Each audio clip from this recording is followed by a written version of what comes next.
air, atau ada penegasan dalam hadis yang lain, innamal ma'u minal ma'i, sesungguhnya air itu dari air. Maknanya apa kemarin? Sesungguhnya air mandi, gitu kan ya kemarin ya, air mandi, air yang menyebabkan kita itu mandi jinabat disebabkan karena apa? Keluarnya air sperma atau air mani, begitu nggih. Al-ma'u minal ma', air itu dari air. Air yang pertama adalah air mandi jinabat. Kenapa kita mandi jinabat? Karena disebabkan air mani, keluarnya air mani dari kemaluan kita. Ini hadis yang pertama, kan seperti itu nggih. Bukan berhubungan dengan bersetubuh atau hubungan intim antara suami dan istri. Pokoknya keluar air sperma wajib mandi. Gitu nggih. Nah, kemudian yang terkait dengan hadis yang kedua, apa itu Pak kemarin Pak? Apa hadisnya? Lupa. Hadisnya apa? Man jalasa ala syu'abihal arba thumma jahadaha wajabal ghuslu. Barang siapa yang duduk di tengah-tengah anggota perempuan yang 4 itu, kemudian dia bersungguh-sungguh terhadap itu, maka wajib baginya mandi. Gitu kan ya. Apa anggota yang keempat kemarin itu? Anggota perempuan yang 4 kemarin apa?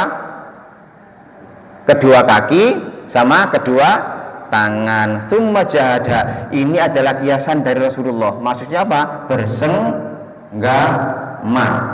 Kalau sudah bersenggama, maka wajib baginya mandi. Wazada Muslim, kan ada tambahan ya, Muslim menambahkan walam yunzil, meskipun tidak keluar sperma. Jadi seolah-olah kan bertentangan Pak ya. Kalau yang hadis pertama, yang menjadikan kita mandi adalah keluarnya air sperma, itu hadis yang pertama.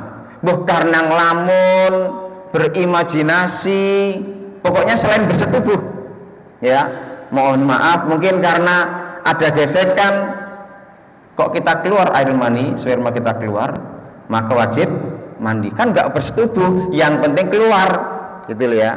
Yang penting keluar air mani, selain setubuh, karena ngelamun, karena bermimpi, ya sudah, wajib kita mandi.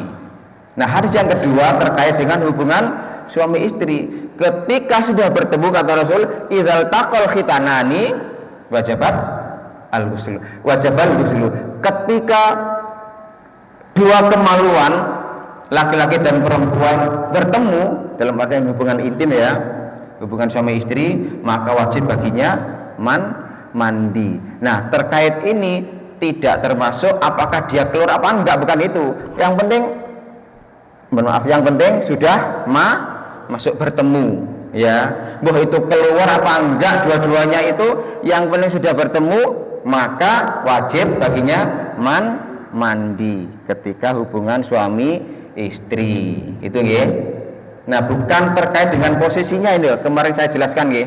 Jadi bukan terkait dengan posisi bersetubuh. Loh, itu kan posisinya kan, mohon maaf, yang perempuan gini, yang laki-laki gini, kan itu ya. Bukan posisinya yang kita bahas, tapi masuknya atau bertemunya kemaluan laki-laki dengan kemaluan perempuan. Keluar enggak keluar, yang penting masuk, sudah wajib mandi.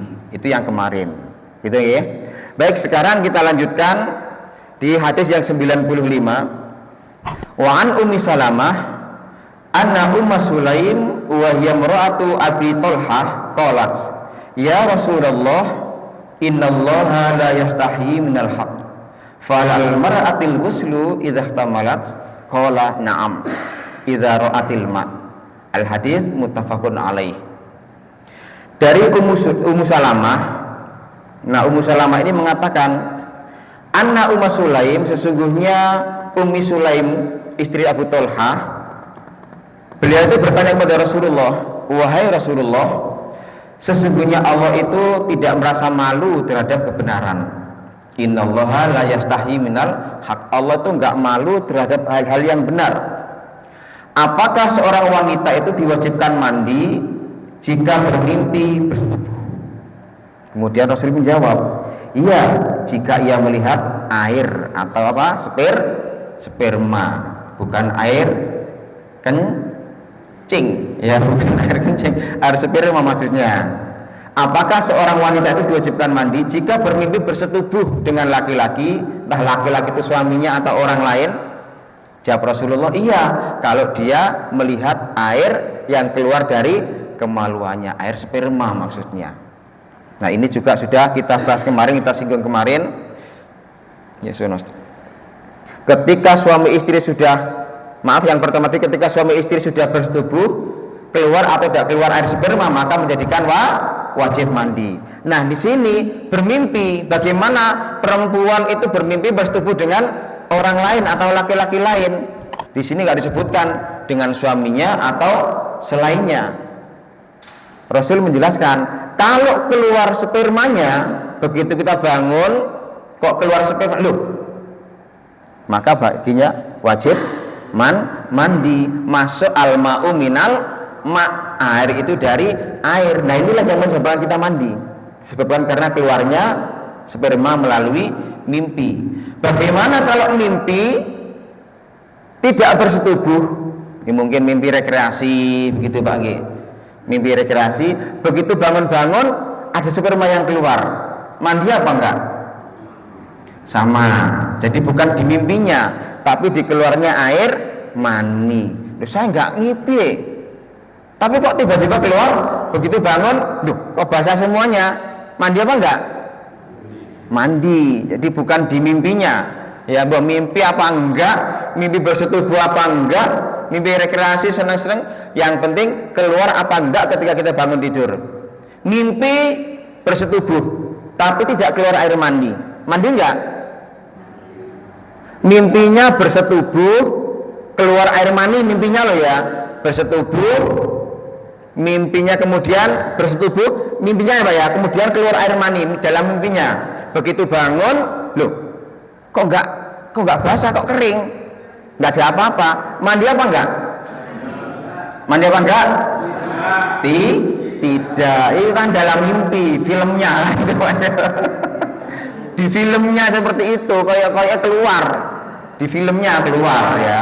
Begitu bangun, ternyata enggak ya, alhamdulillah enggak jadi mandi, gitu ya. Gimana jam 2, wah dorek dingin-dingin, alhamdulillah ternyata hanya mimpi, gitu ya, enggak jadi mandi, gitu ya. Jadi intinya bukan di mimpi tapi di keluar apa tidak sperma kita, begitu Bang ya. Laki-laki perempuan sama. Kemudian terkait dengan imajinasi kita, mohon maaf Pak ya, zaman sekarang kan ya aneh kan Pak ya, mohon maaf, HP itu loh Pak ya. Saya kaget Pak, mungkin 1 minggu ini Pak, HP saya itu ada di Facebook, mungkin panjenengan juga ngalamin itu ya. Biasanya nggak ada gambar-gambar cewek, kok ada gambar cewek yang kita nggak kenal, ternyata katanya teman-teman, oh ini memang ada apa, selip-selipan, nggak tahu dari mana itu yang nyelipkan itu, ada masuk seperti itu gambar yang kita nggak kenal, nah kita hapus. Berapa minggu lagi muncul lagi, kita hapus lagi. Ternyata sering gitu itu, gambar-gambar perempuan, ya pakainya macam-macam, ya muncul yang kita nggak kenal. Jadi itu katanya ya nggak tahu siapa yang menyelipkan itu. Ya, jadi kita harus hapus. 1 minggu lagi hapus, kadang 2 minggu dihapus. Nah, bagaimana kalau seperti itu dilihat oleh anak-anak kita? Ya kan bahaya itu Pak ya. Bahaya di Facebook, belum mungkin yang lain-lain. Nah, ketika kita melihat, mungkin bayangkan, berimajinasi, ya bisa nggak Pak ngelamun, bayang-bayang, kemudian bukan wadi ya, tapi keluar sperma beneran, bisa nggak itu? Bisa. Bahkan apa katanya apa Pak, yang terahli-ahli seksual Pak ya. Nah itu kan bahkan ada orang yang mikir, entah itu karena sumpek atau apa enggak, itu ya mikir terus, itu bisa keluar dengan sendirinya, bisa itu gara-gara ngerjakan soal kesulitan, mikir ya, wah, kemudian muncul apa, cemas, gundah, mikir, itu bisa keluar itu, katanya seperti itu ya. Kecemasan kita yang berlebihan itu bisa mengeluarkan sperma. Itu wajib mandi apa enggak? Wajib ya, karena keluar dengan cara apapun, yang penting keluar mandi, wajib gitu ya. Nah Bapak Ibu yang kami hormati, keluarnya sperma laki-laki dan perempuan ini tidak ada bedanya, sama. ya. Jangan dikira oh itu yang laki-laki, yang perempuan. Enggak.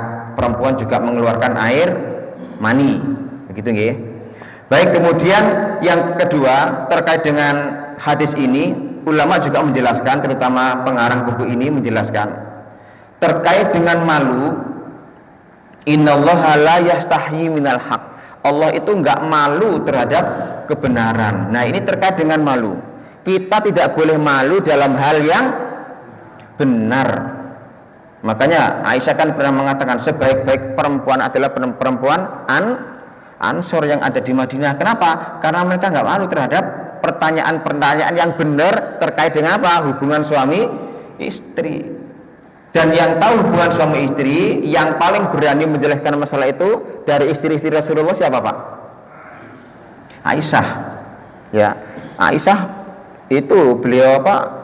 Jadi hadis-hadis yang terkait dengan setubuh, Nabi pernah mandi dengan beliau, dengan Aisyah dalam satu bejana, itu penjelasan dari riwayat Aisyah semuanya itu. Ya. Jadi Aisyah yang menjelaskan terkait dengan apa itu hubungan suami istri, terkait dengan keluarga, banyak diriwayatkan dari Aisyah.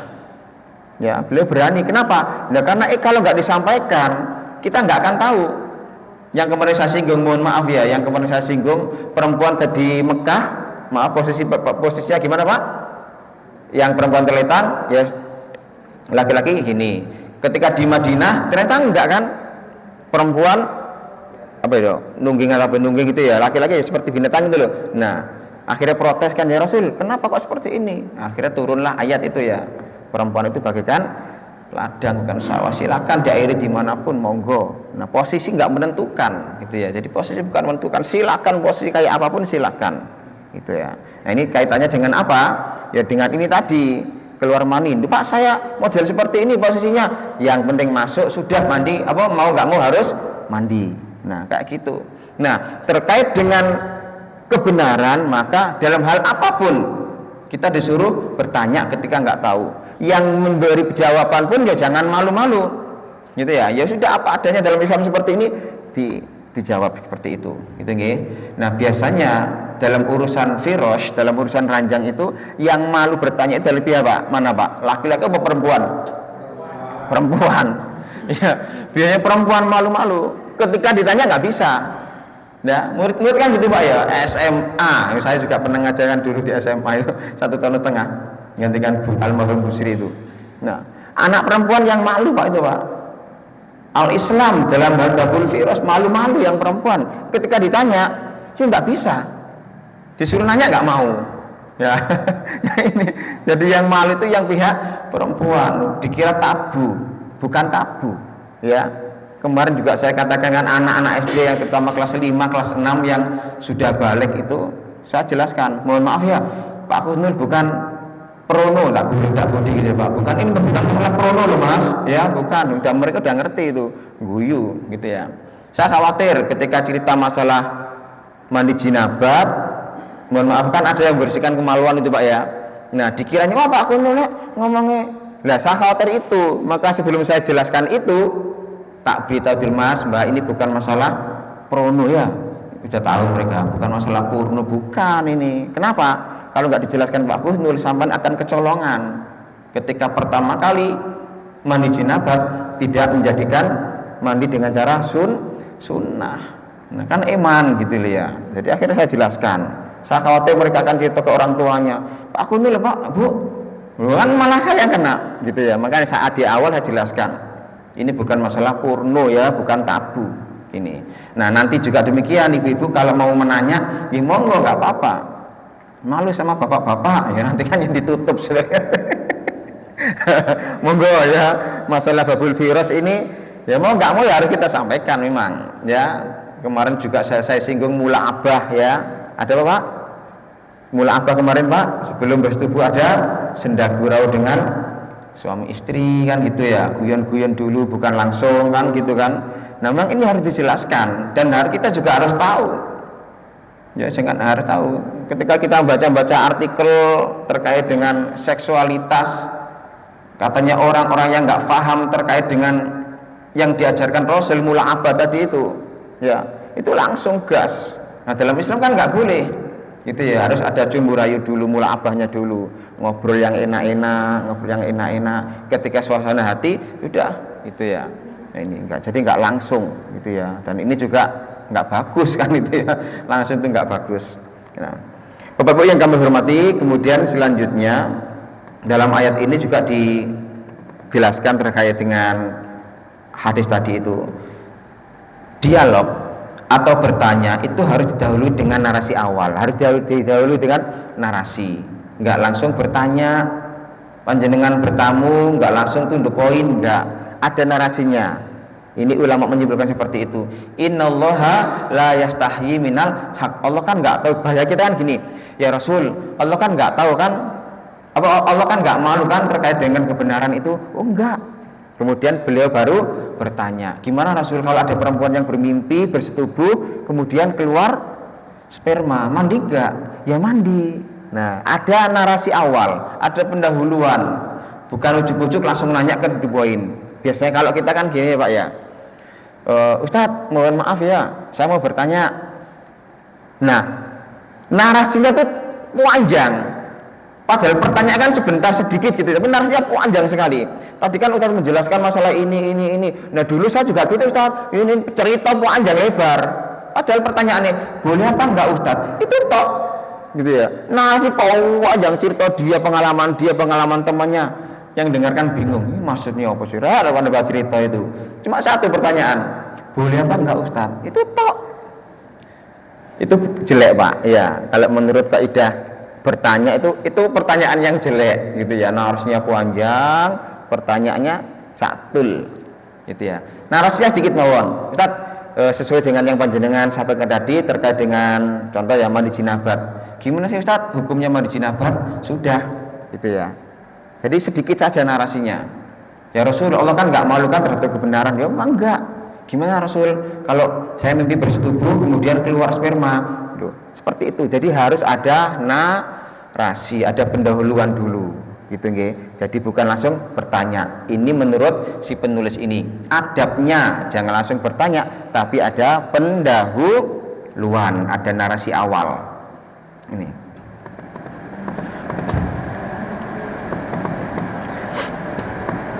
Kemudian hadis selanjutnya, nanti kalau jenengan tanya langsung mohon nggih.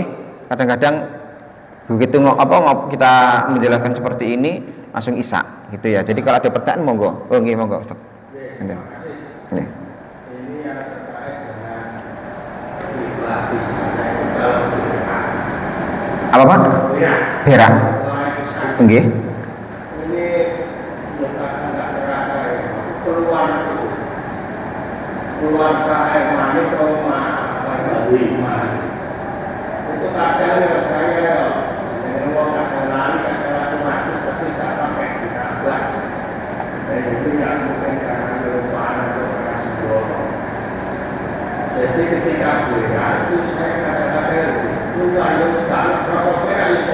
keluar. Nah itu kadang itu yang mandi sana. Kadang yang enggak saya akui karena memang kadang musuh semua politik dan sebagainya. Nah itu masalahnya bagaimana seperti itu? Nggih, gini Pak Zainul ya. Kita kan memastikan dulu nggih, itu benar-benar air mani atau madhi. Kalau banyak bisa dipastikan mani. Ya, mani. Mohon maaf Pak ya. Kadang kan mani itu ketika keluar itu kan nggak ada rasa enaknya kadang-kadang. Ya mungkin dalam kondisi kayak apa kita nggak tahu, kadang-kadang ada yang kerasa enak, ada yang enggak memang. Ya, tapi saya enggak kerasa enak masuk mani. Ya itu mani itu ya. Mungkin kondisi kita saja mungkin yang capek atau entah cemas atau galau nggak ngerti itu ya. Kadang-kadang ketika bersetubuh kan nggak enak terus, ada kadang-kadang nggak enak rasanya itu. Itu kalau bersetubuh jelas mani, nggak mungkin wadi, nggak mungkin madhi, jelas mani. Bagaimana kalau di luar hubungan suami istri? Ya seperti keadaan apa Pak Ustadz yang muktamar tadi itu, ketika berak. Nah kita kan pastikan dulu Pak ya, apakah itu benar-benar mani atau madhi? Kalau yang keluar dikit-dikit gini Pak, insya Allah itu bukan mani, madhi yang keluar. Iya madhi. Kalau banyak madhi kan enggak kan? Wa khuliqa apa? Khuliqa mimma in, yang kemarin saya singgung ya. Khuliqa mimma in dafiq. Muncrat itu kan, yang muncrat. Mancar, kan gitu kan. Nah, kalau yang netes itu bukan mani itu. Ya jangan-jangan di tengah tadi apa? Wadhi, madhi, mani. Jangan-jangan yang di sini, Pak. Ya, kena dalam kondisi seperti itu, berak, capek, kondisi kita capek itu bisa keluar madhi itu. Ya bukan mani, tapi madhi. Yang dulu juga pernah kita bahas, siapa tuh? Ali bin Abi Thalib itu sering keluar itu madhi. Yang disuruh tanya temennya, tanyakan ke Rasul, saya malu sama mertua saya kan gitu ya. Tanyakan ya gitu. Tapi Rasul kan tahu aslinya itu dari Ali kan gitu ya. Nah, jangan-jangan madhi itu Pak ya, madhi.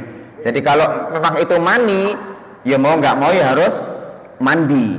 Tapi kalau hanya tetesnya, wah itu peringkilan apa beberapa tetes itu insya Allah madhi yang keluar. Tapi kalau banyak itu mani.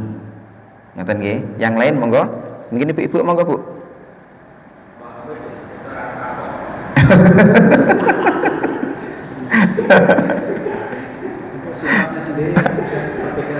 Dalam? Iya, memang ada. Jadi kalau wadhi yang kita bahas dulu ya, wadhi itu keluarnya di awal Pak. Biasanya barengan dengan air kencing, agak bening-bening, netes, mulur itu loh Pak. Ya, mulur, warnanya ya bening gitu, mulur, netes. Biasanya habis kencing. Nah, kok ada, kok mulur? Itu bukan air kencing, netes gitu ya, yang bening. Itu wadhi. Kemudian biasanya keluarnya setelah itu, setelah wadhi urutannya itu madhi yang keluar. Putih, ya putih kayak susu. Enggak mulur gini enggak. Jadi kayak bubur itu loh Pak, kayak bubur anak kecil itu. Nah, peringkil aja nih ya. Berupa cairan kuwentel. Ya, biasanya disebabkan karena apa? Kecapean. Tah capek pikiran nih, fisiknya, mikir apa, capek, itu keluarnya madhi dan sedikit, beberapa tetes. Nah, yang mani ini yang banyak. Dan insya Allah kita bisa bedakan itu. Kalau madhi itu beberapa tetes, kalau mani itu banyak, ya banyak. Dan ya seperti yang kita lihat ketika apa itu, ketika keluar itu ya, kita bersetubuh atau ketika kita mimpi banyak keluarnya mani itu. Ini, itu Pak ya. Kita lanjut ya, hadis yang selanjutnya. Wa an Anas radhiyallahu an qala Rasulullah sallallahu alaihi wasallam fil mar'ati tara fi manamiha ma yara rajul qala taghtasil muttafaqun alaih. Zada Muslim faqalat Ummu Salamah wa hal yakunu hadza qala na'am faman aina yakunu syabah. Nah, ini juga terkait dengan lanjutan hadis yang tadi. Itu nggih.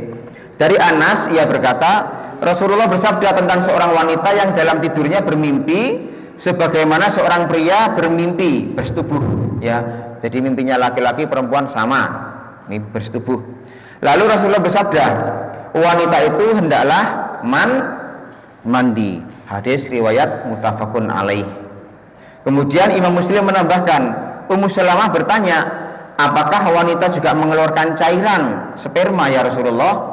Maka Rasul menjawab, iya.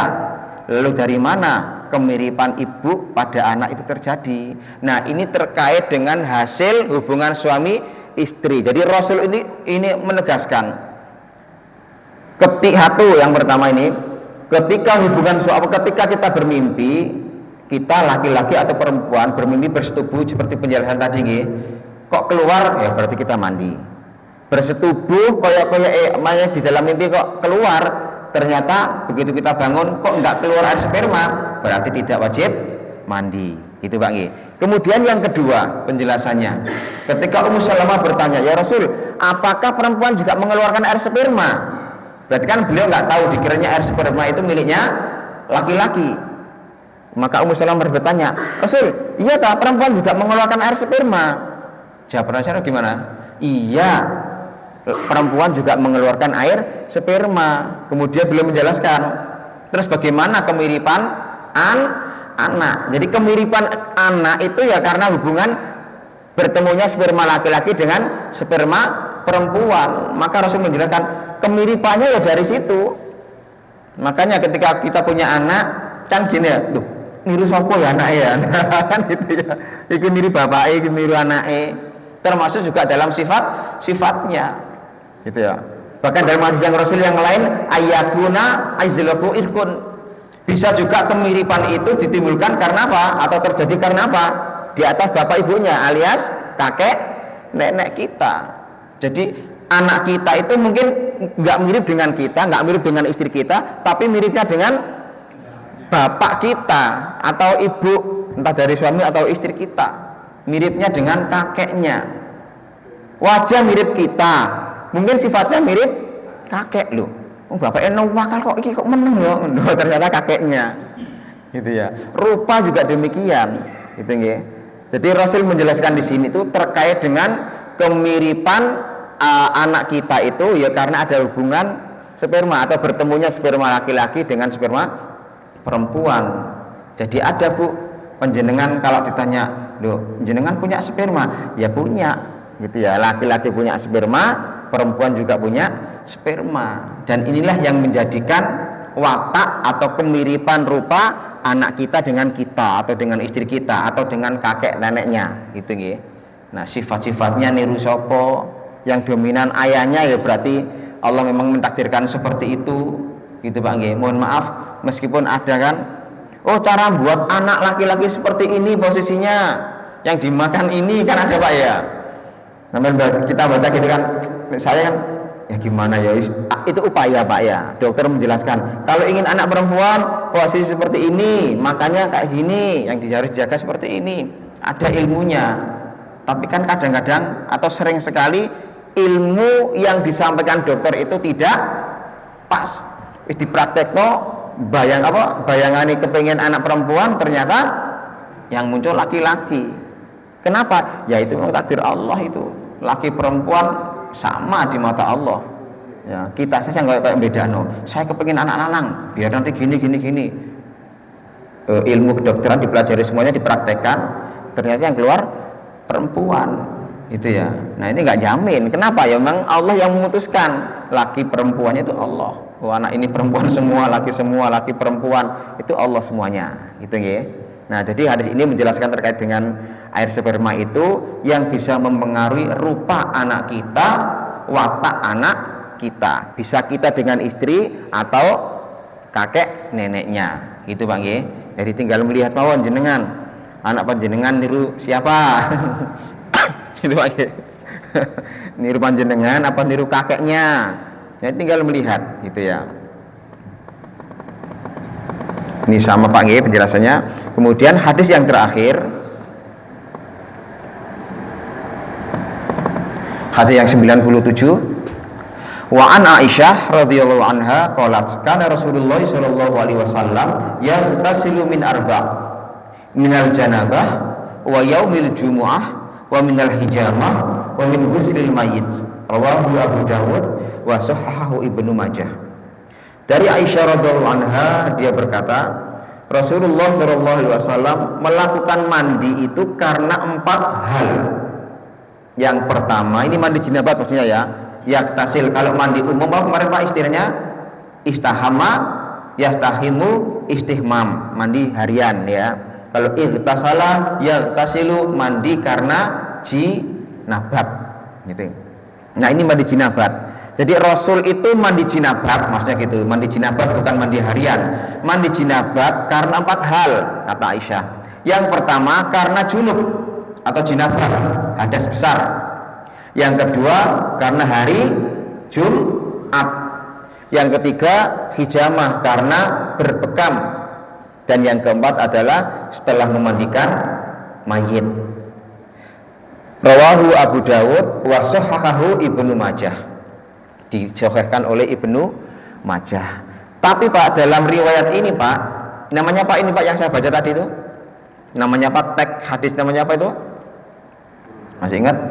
Teks hadis itu dinamakan apa? Matan. Ya, matan nggih. Matanya ini Pak, matan bukan matamu, matan ya. Teks hadis ini ada yang mensahihkan, diantaranya ini Ibnu Majah, ada juga yang mendhaifkan. Yang dulu pernah kita bahas ya, ada ulama ini mensohihkan, ada yang mendoifkan, macam-macam ya, namanya ulama gitu ya.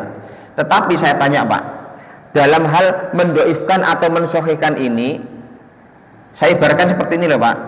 Panjenengan tahu saya ketika kajian seperti ini, mungkin yang panjenengan lihat, oh Pak Khunul banyak bagusnya, mungkin karena menjelaskan materi seperti ini. Tetapi tetangga saya punya celah, tahu celahnya saya. Oh Pak Khunul tahu gini yang jelek-jelek, tahu berbohong, tahu gini.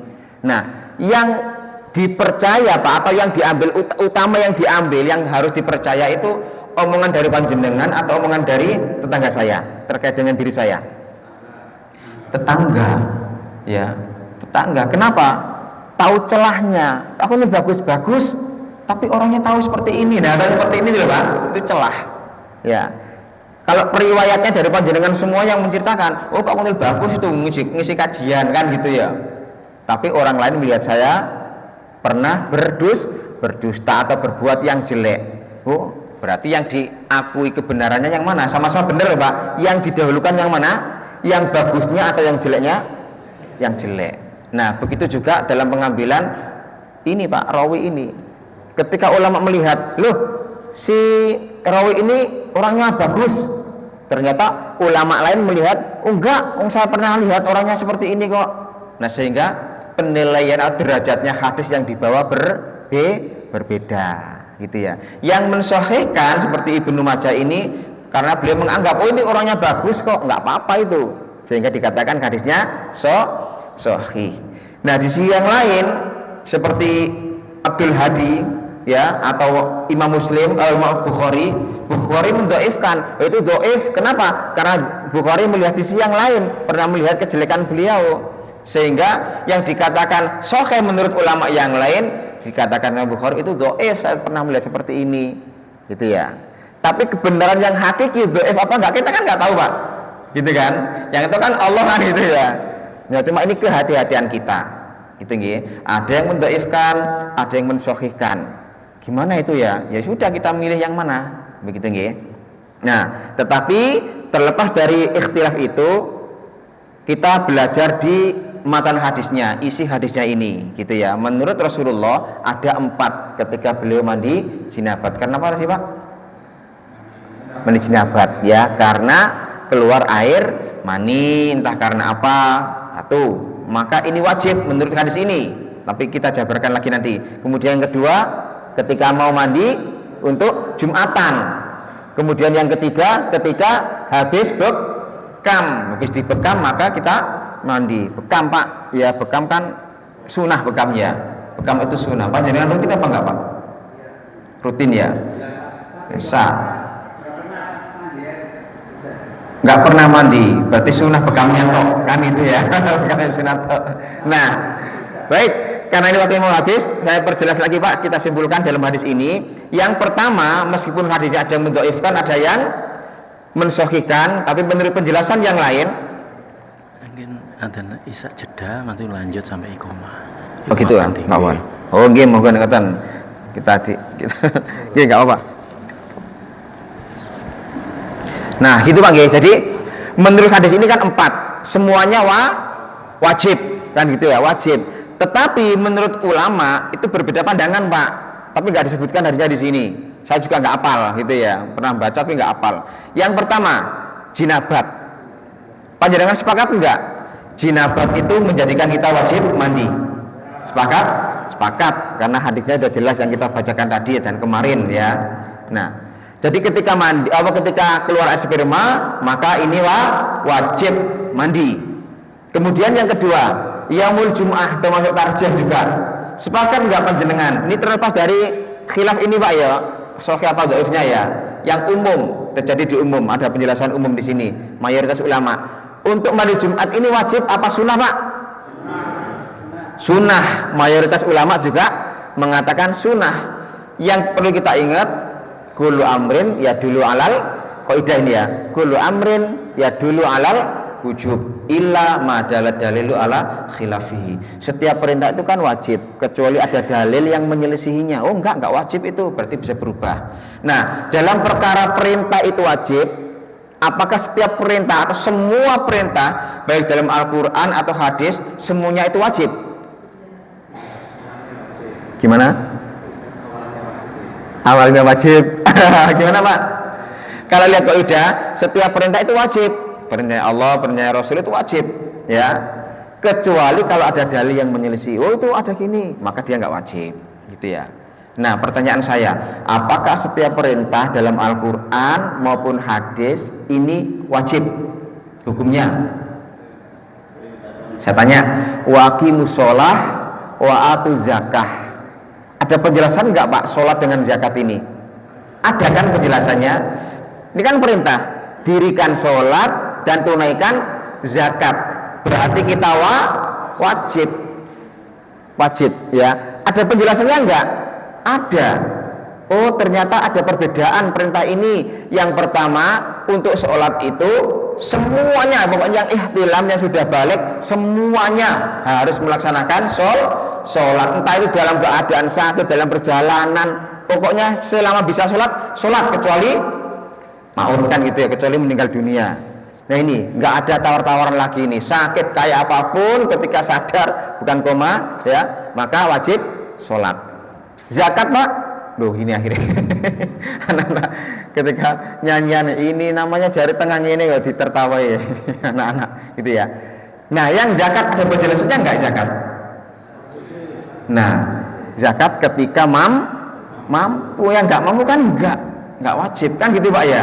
Jadi intinya apa? Setiap perintah itu memang harus dilaksanakan, tetapi dalam realitanya ulama juga berbeda pendapat terkait dengan wajib. Perintah ini wajib atau tidak? Wajib, sunnah atau mubah? Ada penjelasannya sendiri-sendiri. Gitu ya. Sholat wajib, semua sepakat. Sholat wajib. Zakat ya wajib, tapi bagian mampu, yang nggak mampu nggak, kan gitu Pak. Nah termasuk juga ini ya, haji termasuk yang mampu dan lain, kan banyak perintah itu. Nah tapi di breakdown, oh ini yang perintah tapi perintah ini wajib, ini perintah tapi sifatnya sunnah, ini perintah tapi sifatnya mubah, sendiri-sendiri Pak itu Pak ya. Nah pertanyaan saya, hari Jumat mau Jumatan ini kan perintah, wajib apa sunnah? Mayoritas ulama mengatakan sunnah ya, tidak wajib. Nggih, monggo Mbah diadzan dirumin.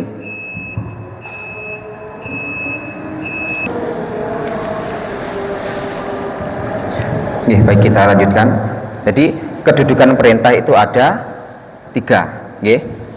Wajib, sunnah sama mubah. Nah yang menentukan wajib, sunnah, mubah itu siapa?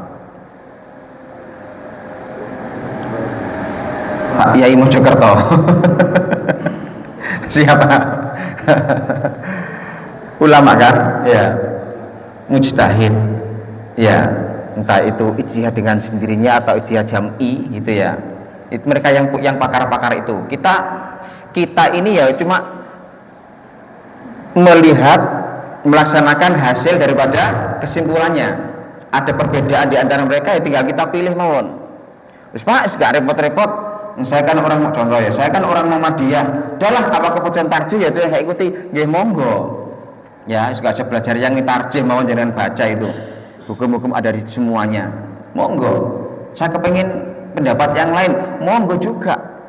Gitu ya. Makanya ada pertanyaan, boleh enggak dalam masalah ini menganut mazhab ini, dalam perkara yang lain menganut mazhab yang lain, boleh enggak? Boleh enggak? Boleh? Boleh. Cuma kan masalah itu, masalah kita kan ngenak gitu loh Pak. Wah sing enak mbak aku loh. Nah itu loh. Wah repot-repot terus iki ae lah. Dan milih yang pendapat yang mengenakkan dirinya. Boleh, enggak ada hukumnya itu. Nggih. Monggo gitu ya. Tapi alangkah baiknya kan ketika sudah mengikuti tarjih ya tarjih terus gitu ya. Mengikuti Syafi'i ya Syafi'i terus. Suatu saat yang lain boleh ya boleh. Muhammadiyah bermadzhab boten kan Muhammadiyah ya. punya kaidah sendiri, punya keputusan tersendiri, kadang juga sesuai dengan mazhab yang apa, entah itu Imam Syafi'i atau yang lain, kadang juga keluar dari mazhab. Kenapa? Ya punya dalil tersendiri gitu ya. Boleh, ya boleh, monggo gitu ya, monggo.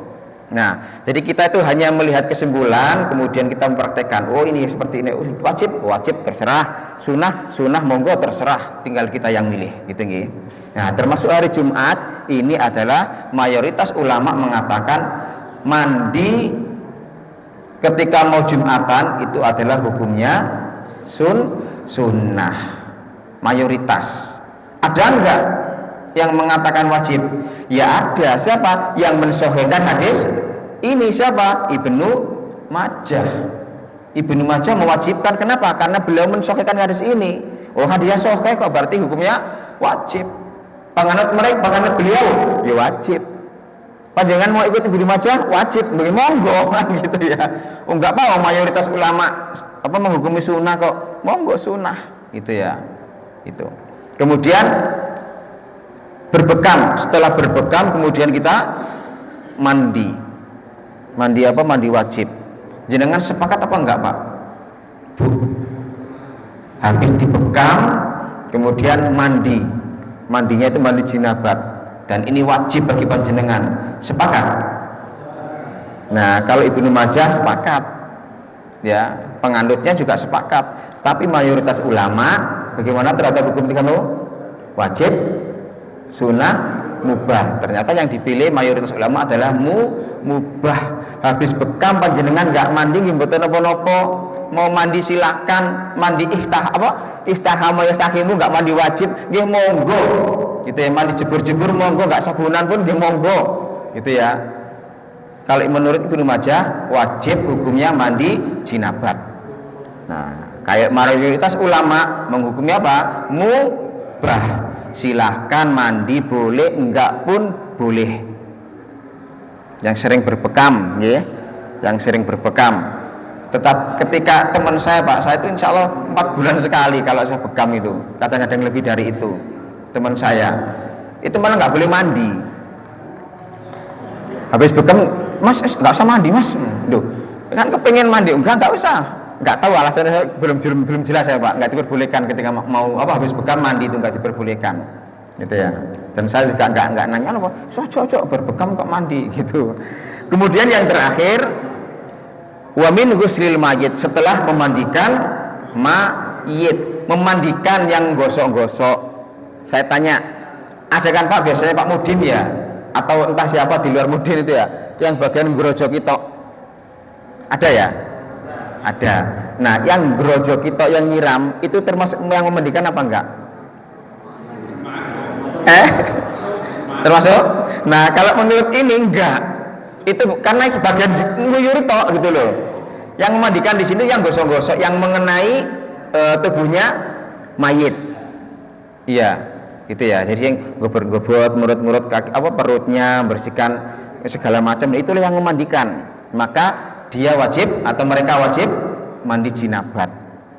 Nah, bagaimana keputusan tarsih atau keputusan mayoritas ulama terhadap ini? Mandi enggak? Tidak. Ya, tidak.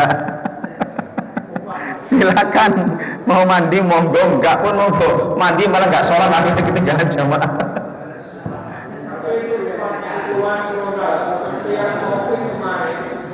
Oh, COVID ya. Mandi. Ya. Tapi kan bukan mandi jinabat, Pak. Iya kan di sini kan maksudnya kan ikhtisal mandi jinabat. Ya. Jadi berarti apa? Mubah seperti hukumnya kalau seperti hukumnya hijamah tadi. Ya, silakan mandi, silakan enggak. Dalam artian kalau mandi di hadis ini ikhtisal itu mandi jinabah, mandi besar, gitu ya. Siapa yang kemarin mandi ini COVID kemudian mandi besar? Nggak ada ya, paling ngejebur-jebur biar kuman hilang ya gitu Pak ya. Ya jadi monggo ya, mayoritas ulama memubahkan, silakan mau mandi monggo, nggak mandi pun silakan. Hanya cuci-cuci yang kena tadi mungkin kok mungkin kena apa tainya gitu ya, monggo dibersihkan. Kalau mau mandi nggih monggo. Mengerti lagi Bu nggih? Ibu-ibu yang mau nanya? Cukup ya? Cukup. Baik. Mudah-mudahan Allah Subhanahu wa taala memberi kemudahan kepada kita dan juga bisa mempraktekkan ilmu yang telah kita pelajari untuk malam hari ini. Baik Bapak Ibu yang kami hormati, kita tutup dengan bacaan hamdalah. Alhamdulillahirabbil alamin. Kemudian doa kafaratul majelis. Subhanakallahumma wa bihamdik asyhadu an la ilaha illa anta astaghfiruka wa atubu ilaik. Wassalamualaikum warahmatullahi